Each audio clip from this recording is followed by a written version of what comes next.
So we're adding resources to the game, and this is obviously a big change for us. And when you think about what Sea of Thieves represents, crews of players going out there into this world and having these emergent adventures, resources obviously plays a big part of that, where huge. they're obviously encountering kind of unpredictable things in the world, and how they use those resources is critical. Yeah, this also adds another dynamic when you're on an island treasure hunting, but you see some barrels on there and you go and have a scavenge to see if there's anything that can help you. But it also gives you a reason to stop off at islands that you perhaps don't have treasure on, is to go and have a look for some resources and see what you can get to help you. I think early on we made this clear distinction between what your items were and what your resources were.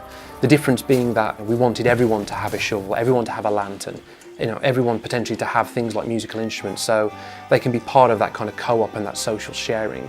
But at the same time, we wanted that gameplay, that resource provided, where these things could run out and create these interesting scenarios for players. And I think thinking back and to why we added these resources, I think it was all around consequence, wasn't it? Definitely. It was a sense that you're going to have these stories with your crew in the world, and your use of these resources as a result of that. So, the fact that we never had regenerating health. Yeah. And the reason we did that was because we wanted players to have these stories. And there was memorable moments over why you lost that health, and then sharing that story at the end of an adventure. We wanted like every part of the adventure and every part of the story to mean something. So if going into a ship battle and using pieces of wood didn't have a long-lasting effect, then it was kind of more meaningless to the players. We wanted everything to form a part of your story. So if you get into gun combat with an enemy and you need to regenerate your health, like you say, it doesn't automatically regenerate. You have to use a resource or make the decision of whether this is the right time to use those resources as well. In a ship battle, like up until now, you've had infinite planks of wood, so no matter how many times you get hit, you can repair it. But now